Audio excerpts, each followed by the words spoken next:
Hello everybody and welcome back to my YouTube channel. I am Jessica Leonard, a mindfulness teacher, and today I am joined by the effervescent Tessa Berkelmans.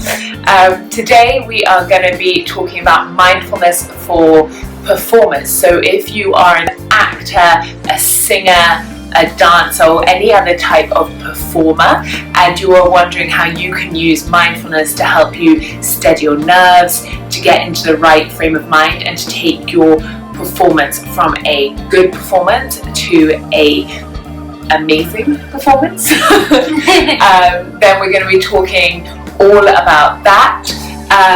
So yes, stay tuned, and also remember that there will be a mindfulness practice at the end specifically for performers or anyone perhaps doing like public speaking or something like that. So stay tuned and enjoy. So Tessa and I met when we worked in Lululemon together 2 years ago. And we instantly connected on all things mindfulness. And Tessa runs workshops and voice coaching lessons in London for performers who are really looking to take their performance to the next level. Do you want to tell us like a bit about what you do and why it's so important to you? Yeah, so I usually kind of start with the story where it all started from, where kind of performance magic came into the world, because that's what I call my company, Performance Magic. So during my master's, I had this thesis where I was really curious, how can I be more open as a performer? But soon enough, I kind of realized that that was such a specific topic to research that I thought, no, I cannot do that. Then Performance Magic came around where I was looking into how that magical moment exists on stage where audience and performer are just connected in a bubble, and then all of a sudden they wake up and they kind of, come back to the real world, which I call performance magic, and for me the main answer was presence. Now in hindsight, actually, the more open you are as a performer, the more present you can be, so of course everything was interlinked. But so with performance magic, I kind of call it, I suppose, my brainchild, because there are a lot of different directions I can go with it. But what I've been doing so far is running workshops with performers, either in a masterclass form or more deeply working. And what we really do is, well, actually all of the work I do is always, first of all, centering people and just centering them and bringing them to their heart in order to bring them to their body, and bringing up stories, as in what are the fear stories, what are the possible stories, and really unpeeling all the layers, because I believe that when you are just a clear channel, you can be the best you can be. Fully present. Exactly. Like just a channel for the music or the theatre piece, whatever, or the dance piece or whatever it is. Yeah, because for me, one example has always been so resonant, what I once read in this acting book, where when you see on stage a cat and a performer, that most likely 99% will look at the cat, just because the cat is so in the moment and the performer is sort of saying its lines, but at the same time thinking, oh, what do I need to buy for my food, or what do I look like, what do they think, oh, are they laughing, and the cat is just thinking, oh, that's interesting, and then here's their, it's just super instinctive. And I thought that was so that would definitely be me if it were a dog. I'd be like I would be on the stage like, come to me, be my friend. So that was sort of the idea, to take it away and work with. And really, in the end, what is really nice in the workshop groups is that people can really feel that they're not alone. That's kind of one of my most important things, that people feel that we are all human beings. And there's a lot to talk about, but that's kind of the main essence, I would say. And is there, in the kind of show business, I guess you'd call it. Showbiz. In showbiz, do people kind of talk about their nerves around for auditions or performances, or is everyone quite kind of trying to put on this brave face, but what really underneath there's a lot of turmoil and things like that?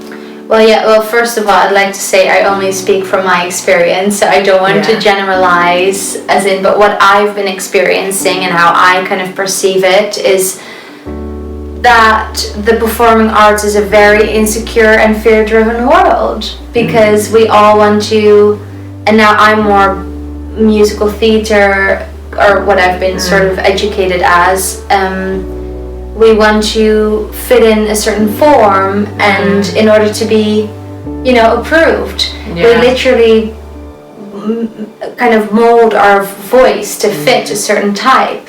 And then we go into this room, and I just think energetically it's already quite a wonky world, because you audition, you prepare yourself for these, maybe even 1 minute if you're lucky, or 5 minutes, I don't know.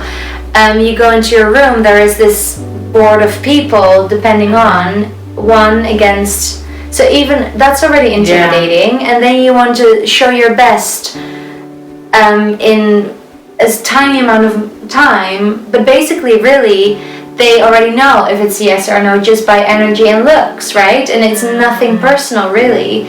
So that's been one of my main learnings in the graduating show we did during the masters, where I thought, I totally have all the capacity and capability to do a bigger role in this show, and then I didn't.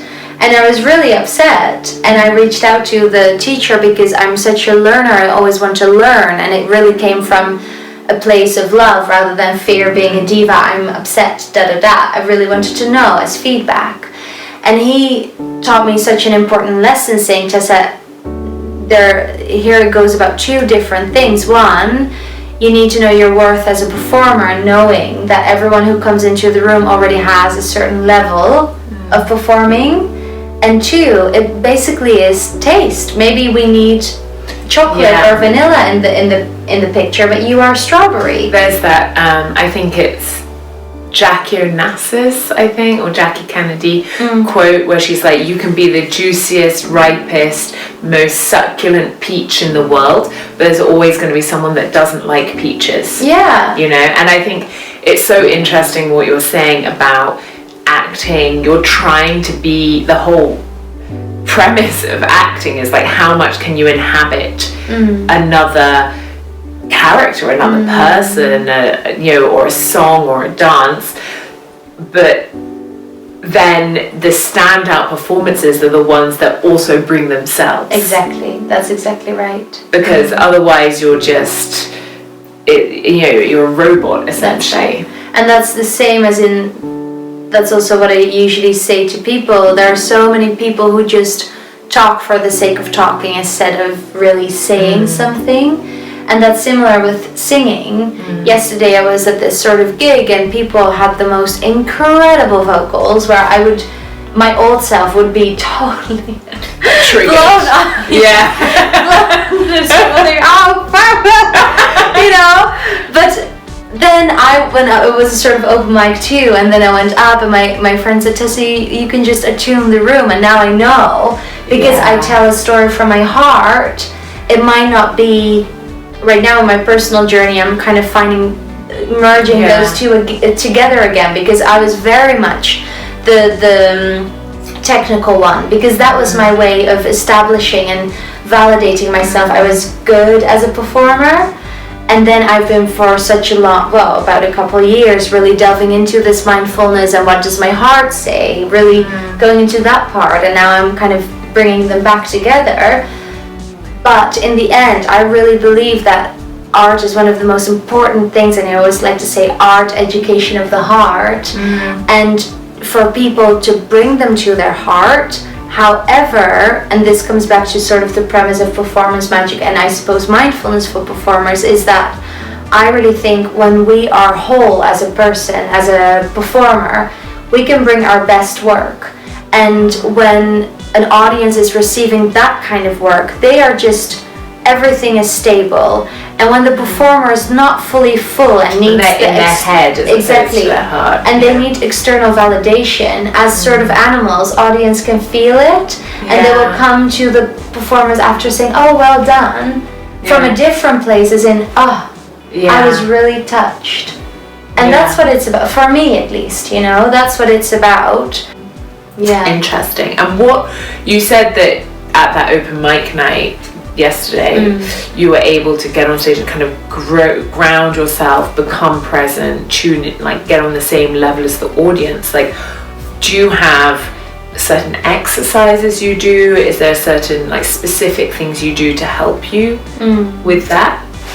Well, I think with any kind of practice, it's sort of you do them on the side, and then when moment is there, it just filters in. But for instance, in this specific occasion afterwards, it was mainly that the old rattle could go again and think, oh, but you could have done this better, thinking, no, I've done right, I showed up, well done, tomorrow new time, or you know. So that was kind of the after work. But what you're talking about, I definitely, what sets me up for success in a sense is obviously kind of a little bit of vocal warm-up, or just even acknowledging that I'm going to step up a stage and do something differently, because acknowledging that how we are speaking right now is maybe different than when I'm on a stage speaking to 200 people. I'm holding space for a different amount of people. And so that's already one major thing, which seems so simple, but it definitely helps to just set yourself up.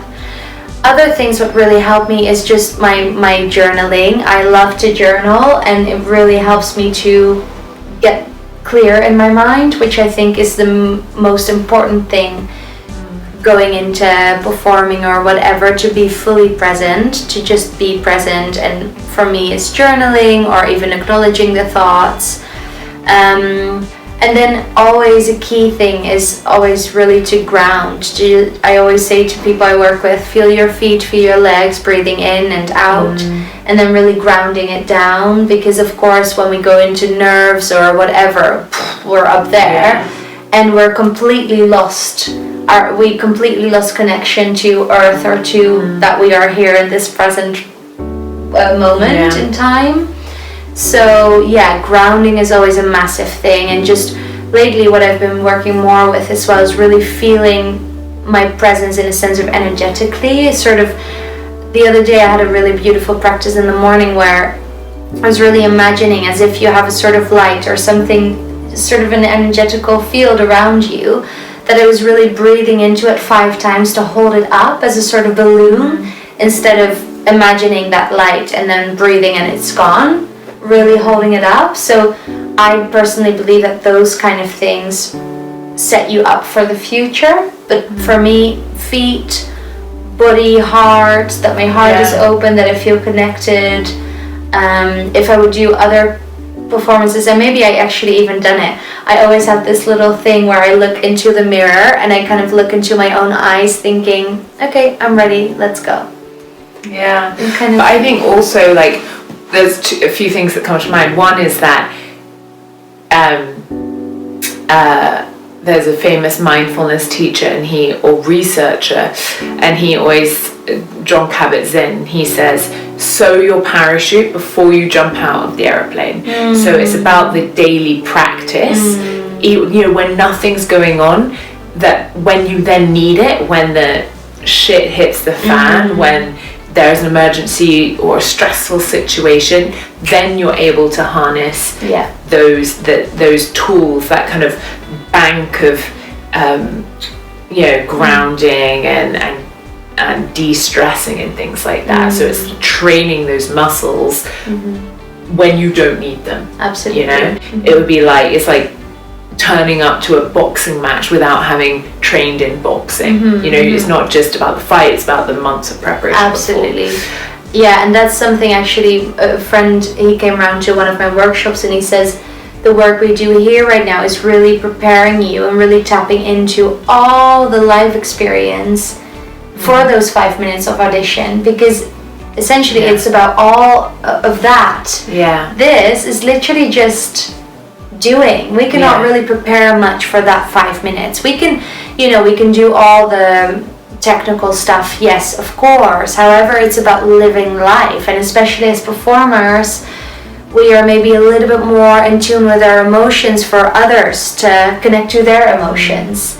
And so it's really important, I think, to really fully live life, because for so long I was always rationalizing everything, but really it's about feeling, to come back to that feeling, and that's very much what mindfulness is about too, of course. And I think also another thing is when your validation stops being external, when you're doing it not to gain validation, but to serve the performance, to serve the audience, to serve yourself, like that also, the motivation is different, right? There's not that, if I don't get this right, my whole life is going to fall apart. And I'm guessing you're familiar with the state of flow, and just what role does it play in performance? I think it comes very much back to being present again, where when you are fully present, you can flow. And for me, performance magic happens. I've experienced a couple of little gaps in time where I just kind of felt as if I was not in that room anymore, which was because, one, I knew the material so well that it was just ingrained in my being. It was sort of automatically, it was just ingrained within me. And secondly, I was very connected with either the person I was playing with or with the audience. It was just super connected, and then you will find those really magical moments, and that can either be also in rehearsal. It's really what you are saying, those moments in time where you feel so present. That's kind of how I because that state, see, this is very much what I always try to tell people too. Of course, while performing, it's maybe a different setting. However, I personally think that life is literally infusing our performing life too, in a sense. So what I experience in my daily life will influence my performer life too. And before I saw it very separate, but now I have so many moments in time where I'm in flow in daily life too. Well, it's like a muscle. The flow state. So the more you practice getting into flow, the quicker it is for you to get into it. And that's what meditation essentially is. A meditative state is a flow state. You're training that muscle to get into the flow state. And the more you practice it, the quicker and easier it becomes. And that's why, when we meditate or do a mindfulness practice, and it can feel like time there's no concept of time when you're in flow. I often do it whether I'm teaching kids in schools or in boardrooms, in offices, and I'll say to people, how long do you think that is? And some people will be like, an hour. It felt like a lifetime, and it was really, really, really difficult for them. And other people were like, 5 minutes, and it'll be the same practice, and they're literally, and other people are like, I honestly have no idea, and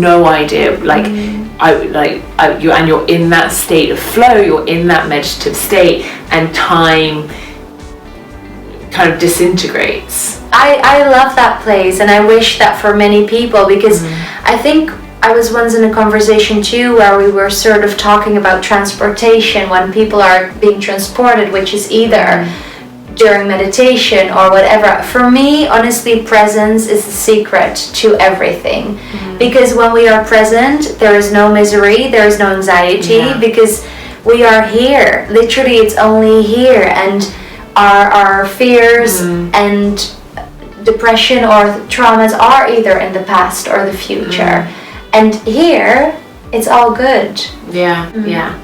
But I do also acknowledge that stage fright and anxiety are real issues for a lot of performers. Of course. And also for people who do, public speaking is the number one phobia. It's people's biggest fear after death. like, which is, if you think about it, like logically, it's just one human standing in front of other humans talking, which we do all the time. We talk to people all the time, but there's something about vulnerability and opening oneself up to that. And have you ever had any kind of experiences with stage fright and just, I know people like blank their lines and they're you know, they get sweaty. A lot of people get like nauseous and throw up and things.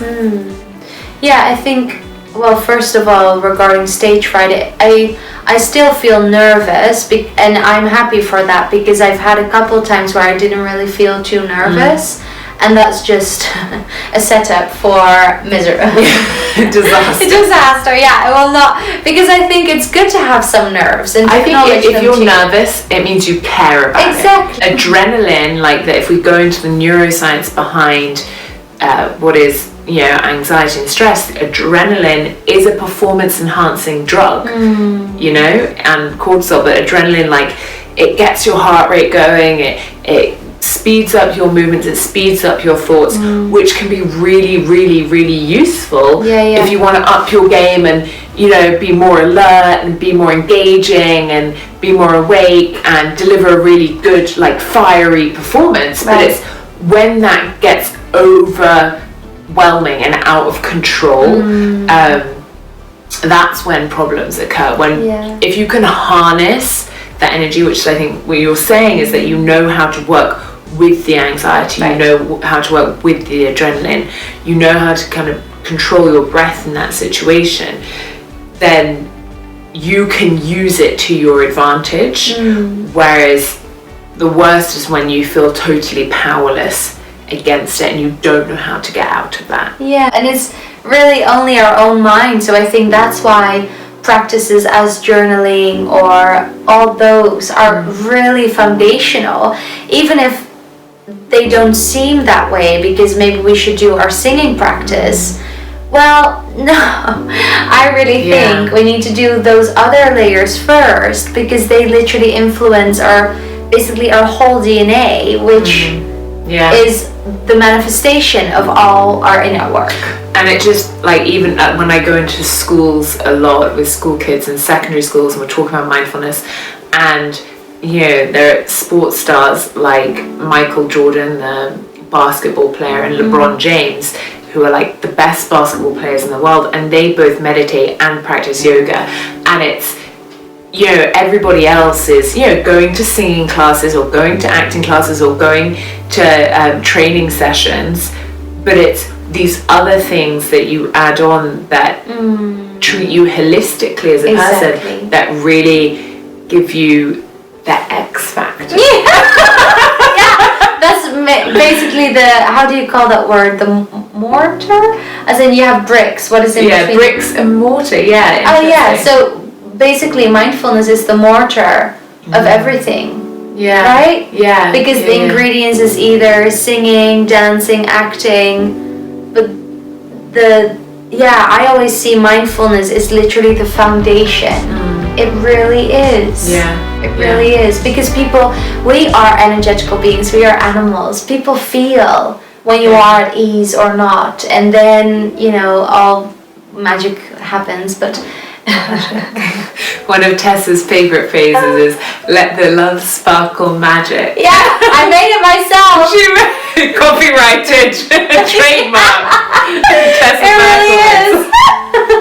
Because I always say, when it comes from love, you know, there are just two truths or two choices. Everything in big philosophies, everything, whatever, it comes always back to those two things. Are we choosing for love or for fear? And you can literally, any situation, whatever happens, you can all trickle it down to either love or fear. Well, I choose for love. I choose for love as well. I think that is a great way to wrap things up. We are now going to be doing a 10-minute mindfulness practice just to help for settling nerves if you are feeling nervous before a performance, before delivering a speech, but also remember it's something to practice before the time itself.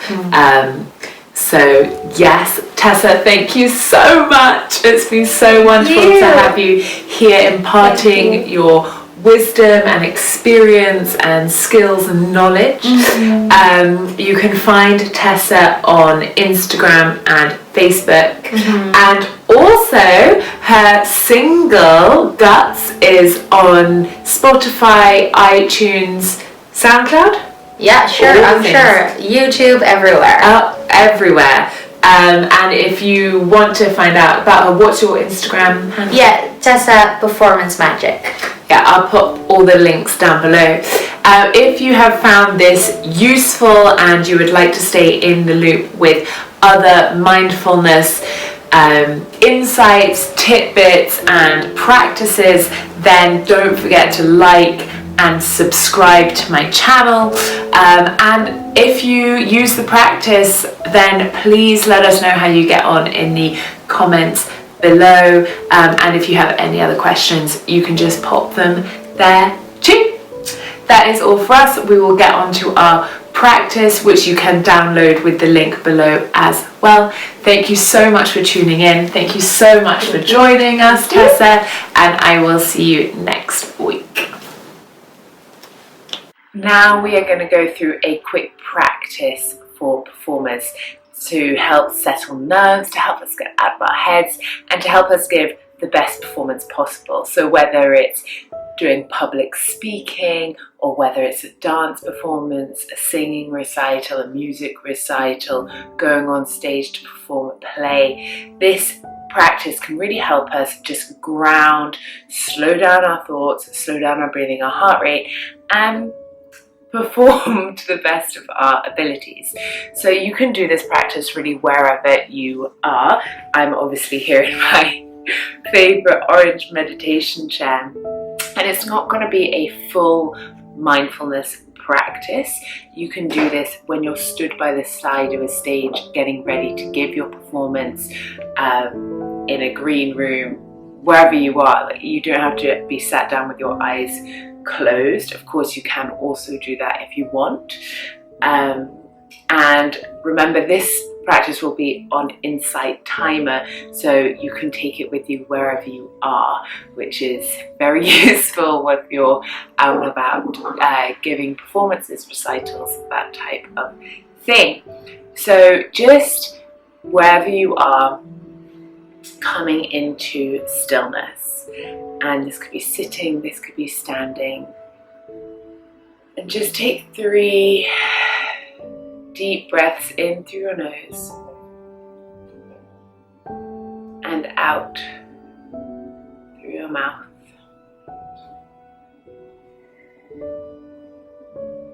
Pulling the air deep into your lungs,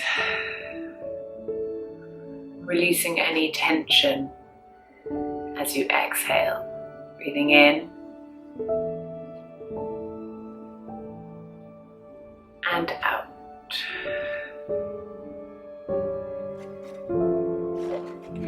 And now just start to become aware of the physicality of your body, noticing where you're located and how your body's feeling.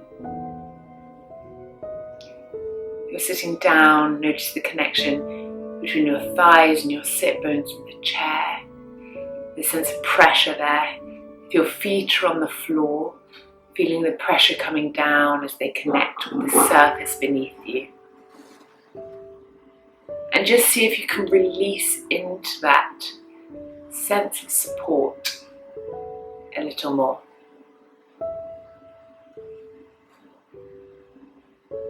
Now I want you to just listen. See if you can name 3 things that you can hear. It could be people talking, music, air conditioning, cars. Just listening. And once you've listed 3 things you can hear, just look and name 3 things that you can see.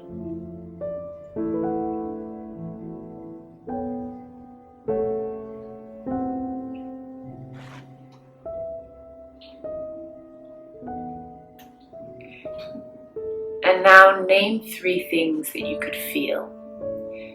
So it could be the air against your skin, the clothing against your body, the weight of your body in the chair.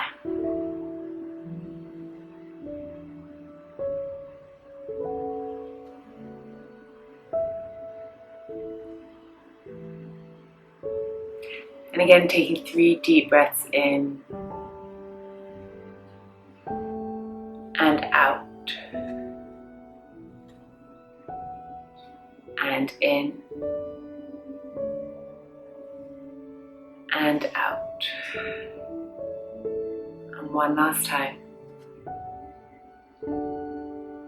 In and out.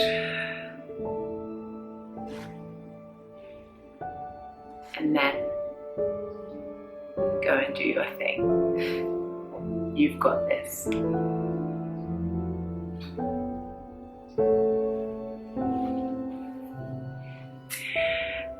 Thanks for tuning in to this week's video. Remember that you can subscribe if you want to keep up to date with other mindfulness practices. If you use this for a performance, I'd love to hear how it helps you and what other things you do to help you ground before public speaking or giving a performance. So just drop a comment below if you use it or if you have other tips or tricks, and make sure you stay tuned, because next week we'll be dropping some more mindful moments. Have a great week, guys. Thanks for tuning in.